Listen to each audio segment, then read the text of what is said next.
disait si bien Latifa, en 20 minutes, ça serait effectivement même une très très courte introduction. Le livre que j'ai fait, que j'ai publié dernièrement donc, sur le soufisme, est destiné justement à introduire au soufisme, à aller à l'essentiel de ce qu'est le soufisme, qui est malheureusement pas assez connu ou mal connu, et sur lequel beaucoup de préjugés, beaucoup de caricatures circulent. Il y aurait mille et une façons d'aborder le soufisme. Le soufisme, elle va être la dimension spirituelle de l'islam. Alors, ce que je vais faire, c'est que je vais commencer par le situer déjà au sein même de l'islam. Donc l'islam va être la tradition de manière globale et générale, et on va retrouver un enseignement du prophète, sallallahu alayhi wa sallam, qui va nous structurer l'islam. Et donc, ce hadith, c'est l'ange Gabriel qui se rend auprès de cette communauté naissante, puisqu'on est encore à l'époque du prophète, et qui va enseigner la religion aux musulmans, cette première communauté en train de se construire. Et il va donc prononcer un hadith qui est célèbre, où il va poser la question au prophète, qu'est-ce que l'islam ? Qu'est-ce que l'iman et qu'est-ce que l'ihsan? Et en fait, il va graduer l'islam en 3 niveaux. Et le prophète va répondre à chaque fois, donc l'islam, c'est ceci et cela. Donc là, c'est les 5 piliers essentiellement, la double attestation, la prière, le jeûne, etc. Ensuite, il va lui demander qu'est-ce que l'iman, c'est-à-dire la foi, qu'est-ce qui relève de la foi. Et là encore, il va y avoir un hadith, dans le hadith, le prophète va répondre en disant la foi est que tu crois en ceci et cela, donc donc les anges, les prophètes, les livres révélés, etc. Et ensuite, il va lui demander qu'est-ce que la vertu contemplative, qu'est-ce que le cœur de l'islam, qu'est-ce que le degré le plus élevé, et là le prophète répond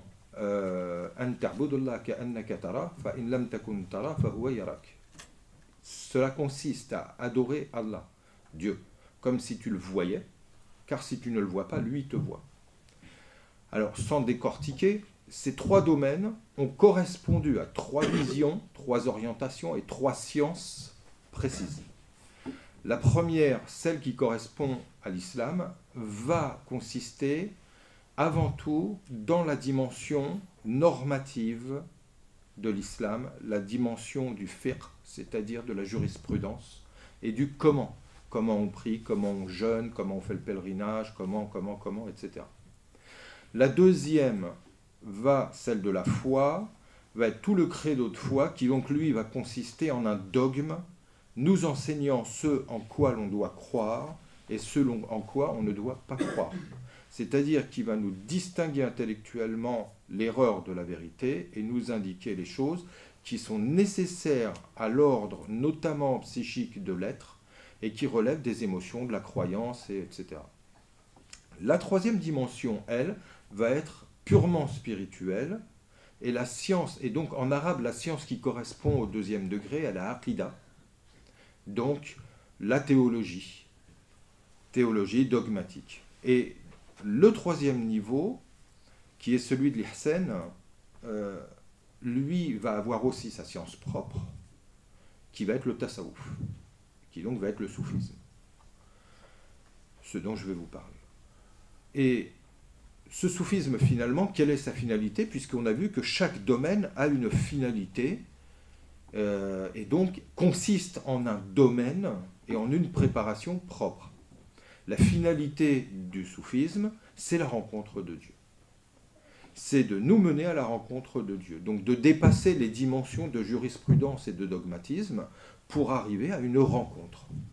Or, quand moi j'ai fait mon livre et que j'ai commencé à vouloir parler du soufisme, sachant que il est vraiment pas très gros, donc j'avais pas beaucoup de place pour pouvoir en parler, mais c'était le but, parce que l'idée c'est de se dire on va faire quelque chose de simple, on va faire quelque chose qui se lit rapidement, en 2 heures c'est lu, avec des mots simples, une vision claire, mais qui va permettre au moins d'avoir une première approche. Donc, j'ai pas voulu faire un pavé de 500 pages, il en existe déjà, Dans cette suite, si vous voulez quelque chose de plus détaillé, de plus poussé, je vous conseille notamment les écrits d'Éric Geoffroy, qui a beaucoup écrit sur le soufisme et qui a même très bien écrit à ce sujet. Dans ce domaine-là, moi, ce que j'ai voulu, c'est aller vraiment à l'essentiel. Et pour aller à l'essentiel, qu'est-ce que j'ai fait? J'ai commencé par l'essentiel. C'est-à-dire de reprendre celui qui est le modèle par excellence en islam, c'est le prophète. Et c'est de reprendre également pour lui ce cheminement, comment il s'est passé. Or, quel est l'acte fondateur de l'islam? Quel est le moment dans lequel le prophète va avoir cette rencontre et où l'islam va naître? C'est dans la parole Iqra, qui a une double signification, car je le rappelle, l'arabe, mais pas seulement, le français, beaucoup de langues sont polysémiques, mais notamment l'arabe. Polysémique, c'est qu'un mot peut avoir plusieurs sens. Or, le mot Iqra, dans la racine qara'a, peut avoir la signification de lire, mais aussi de lier, donc de rendre synthétique, de rendre tout un tas de concepts et de mots. Donc là, quand l'ange vient vers le prophète et lui dit « Iqra », il y a une rencontre qui se passe. Et c'est ça l'acte fondateur de l'islam. C'est là que l'islam prend naissance. Il ne prend pas naissance par de la jurisprudence, il ne prend pas naissance par du dogme, il ne prend pas naissance par un culte, il ne prend pas naissance, il prend naissance lors d'une rencontre. Une rencontre verticale. Donc, c'est cette rencontre de l'ange Gabriel qui descend sur ordre et par autorisation divine sur le cœur du prophète, qui était à ce moment-là en retraite spirituelle, qui donc était lui aussi seul, et qui était dans un état de pure concentration, et qui tout d'un coup a cette présence. Lui-même s'est rendu disponible à cette présence. Et quand cette présence s'est produite, il y a eu cette rencontre entre le céleste et l'humain, entre le divin et l'humain, entre l'éternel et l'éphémère, entre l'immuable et le transitoire. Il y a eu cette rencontre. Le soufisme, c'est cette rencontre. Tout le soufisme est cette rencontre. Le Coran nous dit فَمَنْ يَرْجُو لِقَاءَ رَبِّهِ, celui qui espère la rencontre de son Seigneur. Surat al-Kahf. Un autre verset nous dit Bismillah ar-Rahman ar-Rahim, Ya ayyuhal insan, innaka kadihun ila rabbika kadhan famulaqi. Ô homme, et homme avec un H majuscule, humain, homme-femme. C'est tout le temps comme ça que c'est compris dans le Coran. Le mot insan, c'est vraiment l'état androgynique d'homme-femme, c'est l'humain de manière générale. Quand on revient dans le détail et qu'on a un être sexué, on a le rajul, l'homme, et on a nissa, la femme. Mais l'insan, c'est vraiment l'humain dans le sens où il contient synthétiquement les deux. Ya ayyuhal insan, Dieu s'adresse à cet être complet. Et qu'est-ce qu'il lui dit? Tu dépenses des efforts. Innaka kadihun ila rabbika. Tu dépenses énormément d'efforts pour te rendre vers ton Dieu. Et tu le rencontreras. Donc quelque part, c'est une promesse. Il y a un chemin et il y a une promesse. Et ça, c'est la structure du soufisme. Or, comment peut-on être à cette aspiration? Alors, c'est tout d'abord en retrouvant déjà sa nature foncière. Car, et là je vais prendre une racine étymologique arabe en revenant sur le mot insen, qui est importante parce qu'elle est bâtie sur le mot, la racine anasa, insen, anasa, et la terminaison en alif nun est une marque de duel en arabe. Comme dans le mot Qur'an. On a la racine qara'a, qui est la lecture, et on a la terminaison en alif nun, qui est une terminaison du duel dans la grammaire arabe. Et donc, question, pourquoi sur un mot qui désigne une seule réalité, Dieu a-t-il employé un terme en conjugaison au duel? Alors, dans le cas de l'homme, c'est parce que la nature, tant masculine que féminine, est comprise dans l'être auquel Dieu s'adresse. Et dans le mot Coran, Qur'an, C'est parce que dans cette dimension, dans cette lecture également, il y a deux dimensions. Il y a une dimension extérieure et il y a une dimension intérieure. La dimension extérieure est celle que l'on va avoir à la première lecture et à la première approche.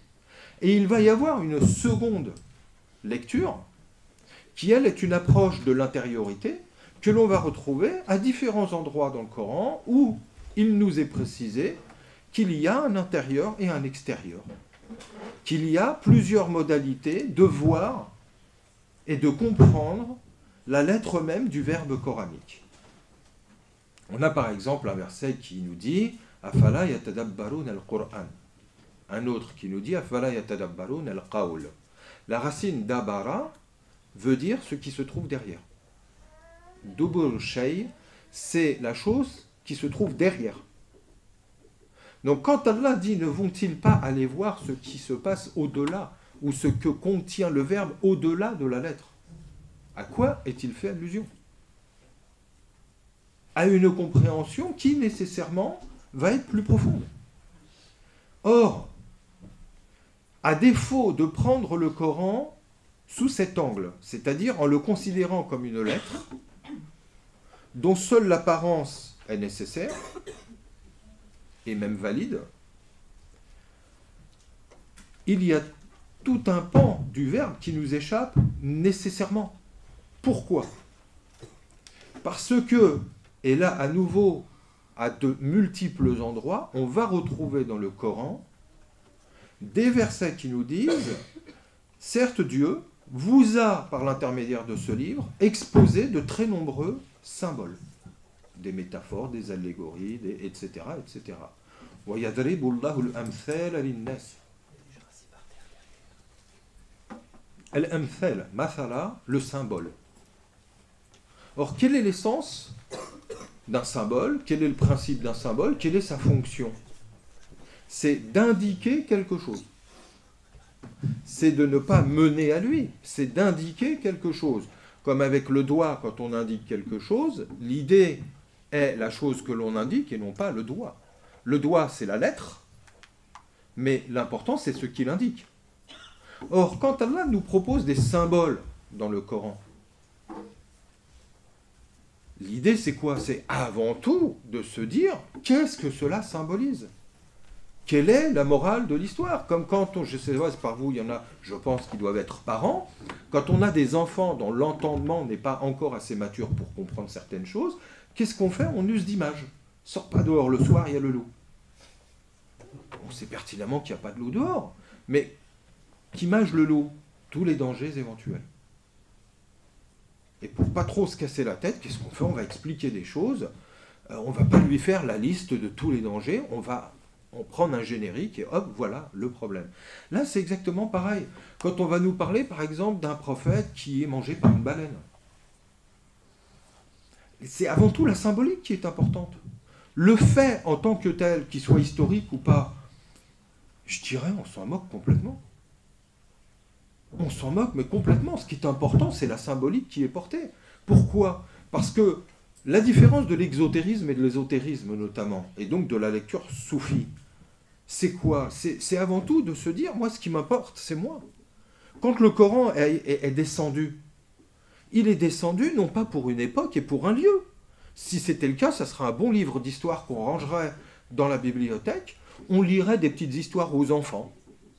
Hein, parce que dedans, il y a de belles petites histoires, etc., des traversées de désert avec Pharaon, ou des choses comme ça. Oh, c'est pas le cas du tout. C'est absolument pas le cas. Là, on est sur un condensé de symboles qui est en train de nous parler de nous, qui est en train de nous parler de la vie, qui est en train de nous parler du pourquoi. Tout à l'heure, quand je faisais la différence entre la première dimension dans l'enseignement prophétique qui divisait l'islam en islam, iman, ihsan, donc en trois catégories, en trois niveaux, en trois plans. Quand je disais que dans le premier, celui de la jurisprudence du fiqh, etc., de la dimension normative, légale, on est dans le comment. Comment je fais la prière, comment je jeûne, comment je vais au pèlerinage, comment je m'habille, comment. Dans le soufisme, on est dans le pourquoi. On est dans le pourquoi.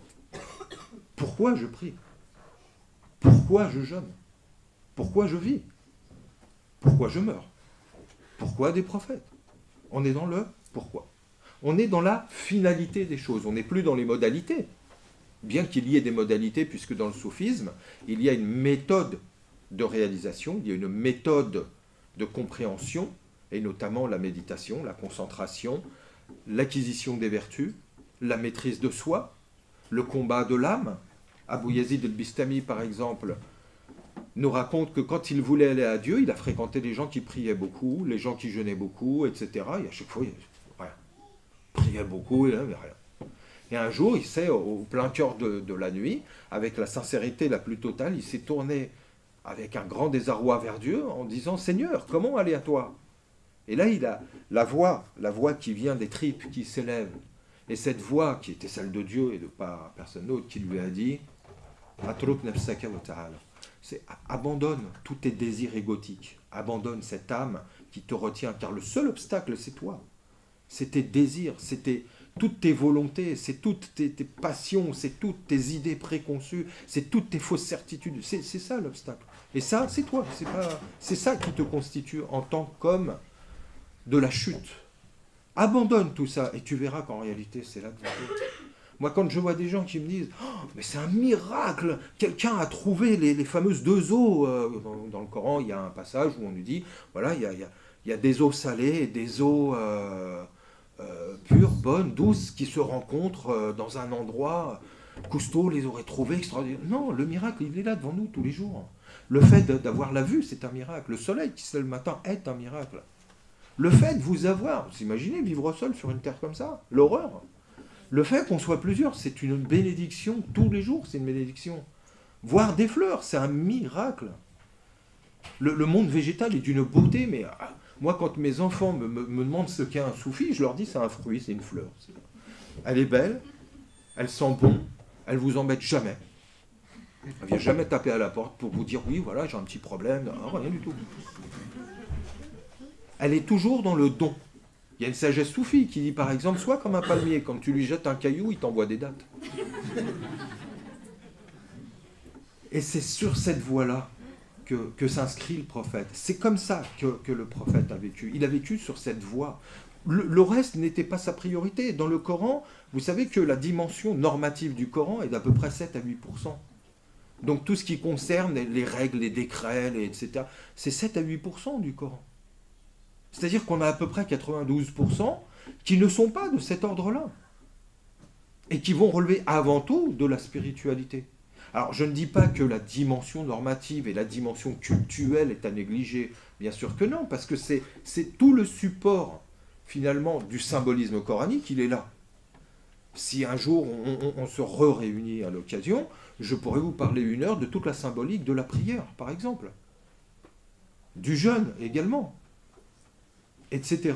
Mais maintenant, et puis comme on a 20 minutes, Latifa, tu me fais surtout signe, parce que moi, alors là, sinon, pas d'arrêt, il n'y a rien du tout jusqu'au bout. Qu'est-ce qui peut, à un moment donné, dans la vie d'un être humain, faire ce déclic? Parce qu'en réalité, la beauté divine, la grâce divine, elle est là, elle est tout le temps là. Au fur et à mesure, n'ayant plus 25 ans maintenant, je peux vous dire qu'au fur et à mesure des années de ma vie, s'il y a vraiment une chose que j'ai comprise, c'est que ce que je venais de comprendre, à tel moment ou en telle occasion, en réalité, c'était une prise de conscience momentanée, qui m'était personnelle, mais qu'en réalité, que j'avais sous le nez depuis...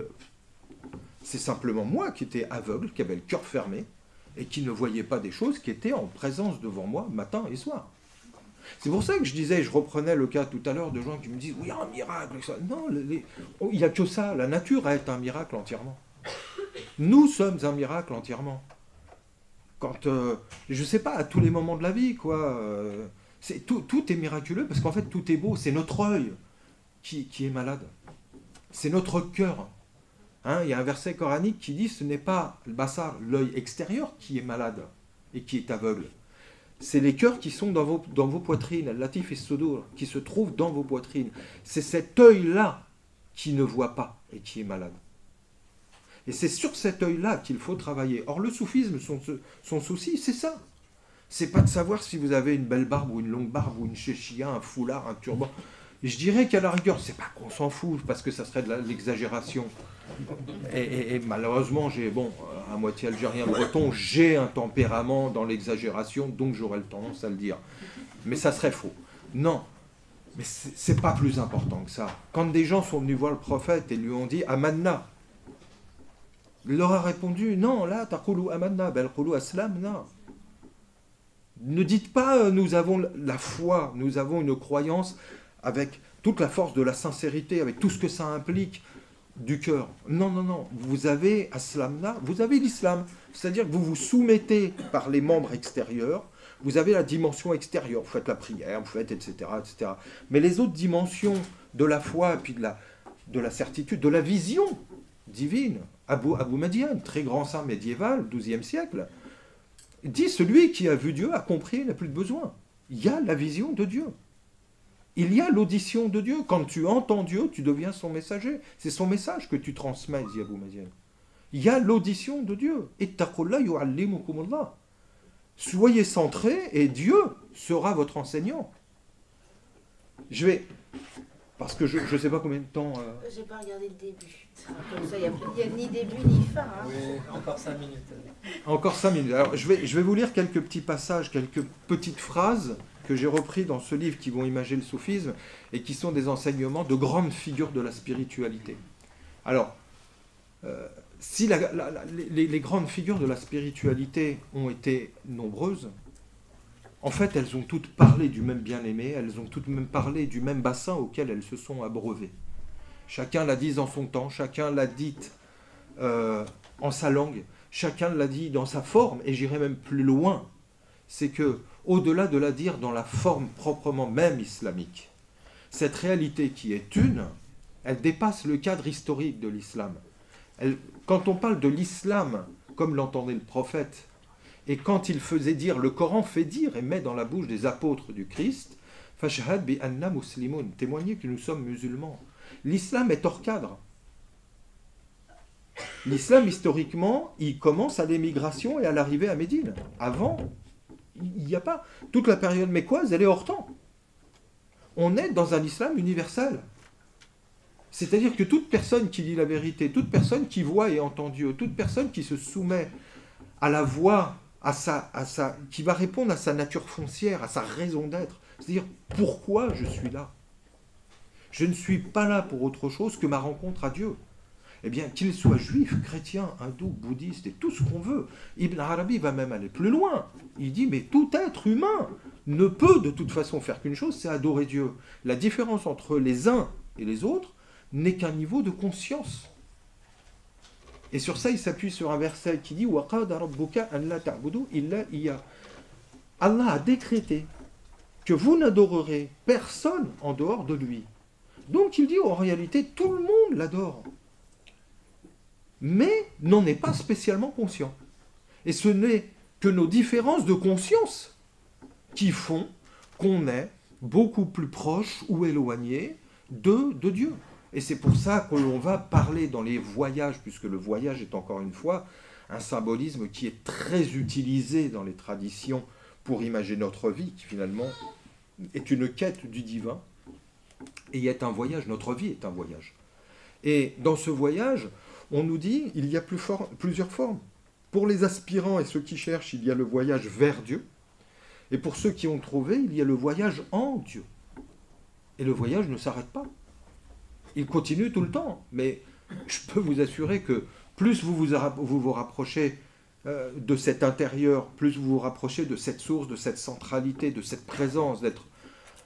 Je vous assure que je pourrais, et un jour on pourra en faire l'expérience si on se réunit à nouveau, je vous lirai des phrases de Saint-Augustin, de Maître Eckhart, de Patanjali, de Ramana Maharshi, etc. Si je ne vous dis pas de qui cela vient, vous seriez incapable de me dire si c'est un musulman ou pas. Parce que ça parle exactement d'une seule et même sagesse. Et c'est la différence que je fais dans mes écrits quand je parle de l'islam avec un I majuscule ou un I minuscule. Donc je vais laisser parler un petit peu les maîtres. Abou Yazid al-Bistami qui dit « Par quel moyen parvient-on à Dieu ?» Question qu'on lui pose. Il dit en étant sourd, muet et aveugle. Pourquoi? Parce qu'il dit que quand on a ce moment dans la vie qui va créer en nous un retournement, parce que qu'est-ce qui nous engage sur cette voie de l'intériorité? Qu'est-ce qui nous engage sur cette voie de l'humilité, du renoncement, de la recherche de Dieu? Eh bien, il faut un déclic dans une vie. Ce déclic, ça peut être un moment de bonheur, ça peut être l'amour, ça peut être la beauté, ça peut être une épreuve, ça peut être une douleur. C'est un moment qui va nous placer face à nous-mêmes, qui tout d'un coup va, en nous, là, faire vibrer quelque chose. Et tout d'un coup, on va devenir vivant. Et j'insiste parce qu'entre exister et vivre, il y a un fossé. Les cailloux existent, les grains de sable existent, énormément de choses existent, mais peu de choses sont vivantes. Or, être vivant, c'est à ça que nous invite le Coran, et j'irai même plus loin dans le cadre du soufisme, c'est qu'il y a un verset dans la sourate Yasin qui nous dit que ce verset est révélé pour les vivants. Les tundira man kana hayyan. Il est là pour porter un message aux vivants. Et avoir un cœur vivant, c'est le sentir bouger. C'est être capable de pleurer parce qu'on aime. C'est être sourd, muet et aveugle parce qu'on est tellement aspiré dans son objet d'amour, dans son Dieu, dans son prophète, qui a été une miséricorde universelle, que l'on devient aveugle, que l'on devient sourd et que l'on devient muet à l'égard de toute autre chose. Encore une ou deux? Une ou deux. Allez. Aboul Hassan Chadili disait « Sur notre voie, rien ne se vend ni ne s'achète. » Kharaqani disait « Il vaut mieux chanter en pensant à Dieu que réciter le Coran en pensant à autre chose. » Abdel Qadir Jilani disait « Puis scintilla de moi un secret, contenant lui-même secret et sagesse, consistant à ce que l'envoyé d'Allah est mon maître et mon modèle. » J'aurais pu citer encore Dunul Misri, Jalaluddin Rumi, etc., etc. Désolé. Merci beaucoup. Bonjour, salam alaikum. En fait, je voulais juste rebondir sur sa question parce que je l'ai comprise. Et en fait, ce qu'elle veut dire, c'est plus par rapport au cliché qu'on donne au soufisme. C'est de l'extérieur, pour d'autres courants, quand il parle du soufisme, c'est surtout des adeptes à une personne, et qu'on lui attribue à cette personne le rôle d'intermédiaire entre ces adeptes et Dieu. Et c'est des clichés qu'on donne sur le sujet, c'est-à-dire qu'on les associe, qu'il y a association entre cette personne et Dieu, on parle plus de shirk. D'accord. C'est des accusations à tort, à mon avis. Donc c'est plus la question du culte des saints. Oui, et je pense que c'est ce que la personne voulait vous poser comme question. Elle voulait savoir qu'est-ce qu'il en est réellement de ces accusations-là ou de ces clichés-là. Alors, le rapport que l'on va avoir, c'est simple. La voix de tous les maîtres, toutes les voix vous indiqueront que la voix, elle a à nouveau 3 stades. Islam, Iman, Ihsan, dans la relation à l'homme. C'est qu'au début, quand on n'a pas cette capacité d'être en relation directe à Dieu, on va être en relation avec quelqu'un qui, lui, l'est, si possible. C'est la règle. Donc, cette personne-là sera intermédiaire. Oui, elle sera intermédiaire. Moi, je n'ai pas du tout de problème à utiliser ce mot, dans le sens où moi, quand je vais le matin chez mon boulanger pour lui demander du pain, il est intermédiaire. Je ne demande pas mon pain à Dieu, s'il te plaît, Hervé, tu peux ce matin nous donner 2 croissants. Non, je vais chez mon boulanger. Bonjour, je veux 2 baguettes, point, c'est lui qui l'a fait, c'est tout.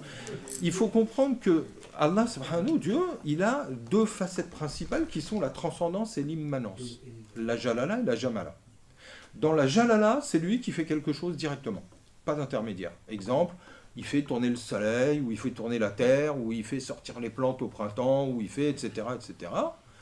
Ça relève de lui et il n'y a absolument besoin de personne. Et là, il n'y a aucun intermédiaire possible. Et on pourrait aller voir, mais alors n'importe qui. Parce qu'effectivement qu'il y a des débordements. Effectivement qu'il y a des gens qui accordent beaucoup plus d'importance et de pouvoir à l'être humain quel qu'il soit, qu'il ne le faudrait. Mais c'est vieux comme le monde, ça. Le prophète prenait la main de Fatima et il lui disait « Engage-toi, parce que dans le domaine de la voie, je ne pourrai rien pour toi. Je peux t'aider, je peux te guider, je peux t'enseigner, je peux tout, mais je ne pourrai jamais faire le chemin à ta place. » La règle, elle est là. Maintenant, ce chemin, on peut être aidé. Des gens qui l'ont fait avant nous, des gens qui ont plus d'expérience, des gens qui, etc. Et ce, dans tous les domaines de la vie. Et le Coran nous le dit. Demandez aux gens d'expérience, aux gens qui ont déjà pratiqué et fait, hein, parce que le zikr, c'est une répétition de avant vous, si vous ne savez pas comment faire. Or là, on est dans ce cadre-là. Donc, on a quoi? On a des gens qui ont plus de capacité que nous dans un domaine, qui peut être celui de la spiritualité, et on va tout simplement aller les voir pour leur dire, est-ce que vous pouvez m'aider dans le domaine? Maintenant, le but, et là je reprendrai un enseignement de René Guénon, qui est repris également par de nombreux maîtres, et que Abdelkader Jilani, dans la sagesse que je viens de lire, quand il dit un moment extraordinaire, c'est quand j'ai compris que mon maître était l'envoyé d'Allah. C'est-à-dire que tout d'un coup, il est capable de se priver et de se passer d'être humain. Parce qu'il est passé dans le second stade, et le stade ultérieur et ultime, c'est que le prophète, son but n'est pas de mener à lui, c'est de mener à Allah. Donc à un moment donné, même lui va s'effacer. Ibn Arabi, c'est comme ça qu'il interprète, par exemple, tout l'épisode de Aïcha qui est resté derrière la caravane. La caravane est partie, elle est restée toute seule. Un cavalier qui passe, je fais court parce qu'on n'a pas le temps, la récupère, il la monte en selle parce que c'est le désert, hein, donc il la ramène, et puis voilà. Polémique, elle est restée derrière, elle a fait exprès, elle avait un petit rencard, machin et tout le reste. Et qu'est-ce qu'elle fait? Elle va voir son mari, qui est aussi prophète, en lui disant, écoute, t'es quand même pas un homme ordinaire, t'as l'ange qui vient te voir, etc. T'as les capacités de me dédouaner. Et le prophète ne fait rien. Et elle revient à la charge, et il fait rien. Et à nouveau, et il fait rien. Et là, elle comprend plus rien. Et Ibn Arabi explique, et il dit en fait pourquoi il fait ça. Parce que Aïcha était dans un rapport d'amour avec lui qui était tel, qui est en fait celui aussi d'un disciple avec son maître. Quand on a eu la chance dans une vie de connaître un maître spirituel, il faut vraiment savoir ce que c'est. Ce sont des êtres d'exception. Ce sont des êtres d'exception. Il n'y a que bonté en eux. Je ne parle pas des ribambelles de charlatans, il y en a plein. Mais il y a des maîtres.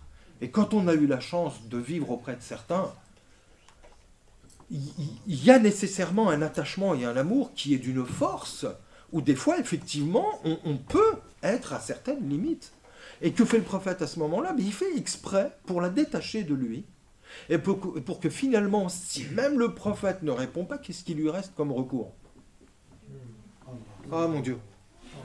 Et là, tout d'un coup, qu'est-ce qu'il fait? Eh bien, il la détourne vers l'ultime, vers Guénon, que disait-il? Il disait, le rôle d'un maître est de mettre son disciple en disposition de pouvoir se passer de lui le plus vite possible. Puisque le but, c'est l'émancipation. Pour toute personne qui a un gosse là dans l'assemblée, quel est, dans l'éducation que vous lui donnez, quel est votre but? C'est d'en faire un adulte libre, autonome et indépendant. C'est pas de l'avoir à 40 ans dans vos basques, papa, tu peux me mettre mes lacets, papa, t'as pas 100 balles, papa. Non. Non, c'est d'en faire un être libre. Nous aussi. Le maître, c'est celui qui vous aide à trouver le maître qui est en nous. Et c'est valable pour tous les enseignements. J'ai cité la calligraphie. C'est même pas que spirituel, c'est aussi la calligraphie. C'est tous les maîtres en ce monde. Un vrai maître, c'est celui qui nous aide à trouver ce maître qui est en nous. Et le maître, c'est aussi un des noms d'Allah. Ça, je l'ai très bien. Je voulais juste oui. aux accusations. Attends, c'est des clichés. On n'avait qu'à taper sur Internet, il y a des fois on parle. C'est pour ne pas accuser une confrérie. Mais de toute manière, ces clichés, comme les préjugés, comme les contrefaçons et les caricatures, hein, vous voyez comment j'ai intitulé mon livre, le soufisme, réalité et caricature. C'est parce qu'elles sont multiples. Mais oui, dans les voies soufis, il y a des déviations. Oui, il y a des débordements. Oui, il y a des comportements qui ne sont pas orthodoxes. Oui, moi j'ai vu de mes yeux, moi-même je suis rattaché au soufisme depuis plus de 30 ans, plus d'une fois j'ai vu des comportements qui sont l'antithèse. Mais de qui et de quoi ça vient? Moi j'entends par exemple un maître qui est là en train de donner un enseignement.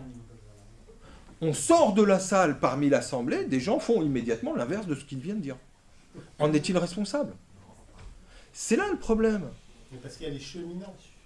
La plupart, c'est des cheminants. Et les cheminants ils font des erreurs. Nécessairement, mais ils ne sont pas la règle. Et puis pour répondre aussi, je t'en prie. Imam Razali, excuse-moi, Imam Razali disait que quand le disciple est prêt, il trouve le maître. Parce que c'est la disposition du disciple souvent qui le trompe. Après, peu importe si avant de trouver le vrai maître, on en a trouvé 10 qui sont faux. Parce que tout ça, ça fait partie aussi du chemin. Parce qu'on n'arrive pas après avoir ouvert la première porte, parfois. Donc voilà, juste. Mais en réalité, il y a des critères assez simples. Hein. Je vous dis, celui est le seul qu'on adore, c'est Allah. Donc ça, déjà, c'est un critère. Donc quand il y a une forme quasi d'adoration vis-à-vis d'un maître, où on parle plus du maître que d'Allah, ou etc., déjà là, il y a un problème. Si vous voulez, il y a des critères. Or, chacun de nous, aujourd'hui, possède tout un ensemble de critères dans la vie de tous les jours. Par exemple, vous allez chez le boulanger. Il vous faut combien de temps pour savoir si c'est un bon ou un mauvais boulanger, si vous vous abonnez chez lui ou pas? Pas longtemps. Vous arrivez, déjà, le pain, il est cramé, merci. Ou alors, il n'est pas encore sorti, merci, et je vais autre part, j'attends pas 3 heures, etc., etc. Vous appelez un plombier, le mec, il vous fait une réparation qui coûte les yeux de la tête, déjà premier critère. Deuxième, la semaine d'après, le truc il lâche, il faut tout refaire, etc. On a des critères dans tous les domaines. Et bien, vis-à-vis des maîtres, également. Bonsoir. Je voulais revenir sur la notion de maître. Ne dit-on pas qu'on est maître et disciple à la fois? Et moi, je pense, c'est mon avis, qu'un maître, il est désincarné et qu'on est juste des guides les uns pour les autres, en fait, qu'il y a des pousseurs, en fait, il y a des gens qui sont plus avancés sur le chemin que d'autres et qui sont justement là pour montrer aux autres la voie. Et après, je pense qu'on doit faire preuve de discernement, justement, ne pas prendre pour argent comptant ce que le guide, qui est peut-être plus évolué que nous, peut nous enseigner, et après faire son propre choix par sa voie intérieure. Qui est lui-même disciple aussi. Voilà, c'est la sagesse, je pense, qu'on peut acquérir à travers son chemin. Je reprendrai le schéma que j'ai donné juste au début, des 3 niveaux principaux de la maîtrise spirituelle, et que l'on va situer, en fait, au regard du disciple, donc de celui qui cherche. Le premier est dans l'ordre humain. Pourquoi? Parce qu'on n'a pas encore la capacité d'avoir une relation avec un maître qui serait désincarné. On a besoin d'un maître incarné. Lui, son rôle, il est justement de désincarner cette fonction et de nous mener vers ce qu'en islam on appelle la réalité mohammedienne, ce que Guénon appelait le maître intérieur, ce que l'hindouisme appelle le soi, ce que le christianisme appelle le Christ Logos, etc., etc. Où on a un contact qui est d'ordre intérieur, et ça, dans toutes les voies, grosso modo, je relisais encore hier Eckhart, qui disait une parole que le Junaïd dit également, ou qu'un Boumedienne disait, par exemple, c'est arrêter de chercher à l'extérieur ce qui se trouve en vous. Mais pour en arriver là, ça c'est déjà une étape. C'est déjà un cheminement. C'est déjà le fait d'être arrivé et d'avoir rencontré quelques écueils, d'avoir chuté, de s'être trompé pour finalement comprendre. Parce que la voie, souvent, elle se passe par élimination. Je tâtonne, je vois ici, ah non, c'est pas ça. Je tâtonne, je vois ici, non, c'est pas ça. Et je reviens, etc., etc. Comme disait le frère tout à l'heure, on va peut-être rencontrer 10 gourous ou skippy ou tout ce qu'on veut avant de trouver quelqu'un de qui on a l'oreille. Abou Madiane, par exemple, quand il quitte l'Andalousie, où il ne trouve pas sa nourriture, il descend au Maghreb, enfin donc au Maroc actuel, il cherche et il va rencontrer plusieurs maîtres, dont un qui est le saint patron de Fès, Ibn Harazim. Et quand il le rencontre, il lui dit, subhanallah, quand toi tu parles, ce que tu dis rentre là, et tous les autres que j'entendais, ça rentrait là, ça sortait là.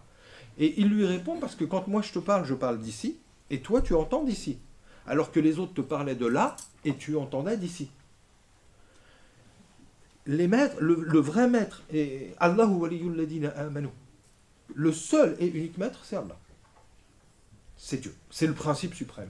Maintenant, lui va s'auto-déterminer et descendre dans les degrés de la manifestation pour rentrer dans le contact avec nous. Il va se mettre à notre niveau. Et une des mises à niveau, c'est justement le fait de passer par un être incarné, qui va vous donner ce qu'il a à vous donner, et qui, au moment où vous n'avez plus à recevoir de lui, vous allez chercher autre part. il était très fréquent, jusqu'à il y a encore 2-3 siècles, d'avoir 10, 15, 20, 30 mètres, 50 mètres. Pourquoi? Parce que dans toutes les sciences propres à l'islam, il y a besoin d'un maître. C'est l'expérience.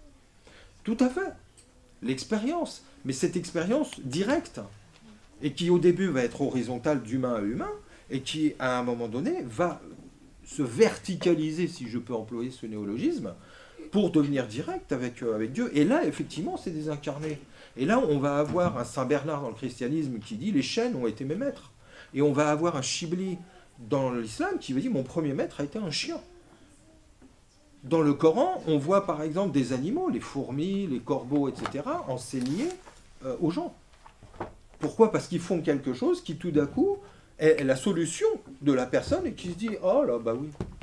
Il a compris. Bah, au moment où la personne fait ce qui lui apporte une solution, que la personne en soit consciente ou pas. En réalité, dans le gant, c'est toujours le même maître qui parle, c'est le gant qui change, c'est tout.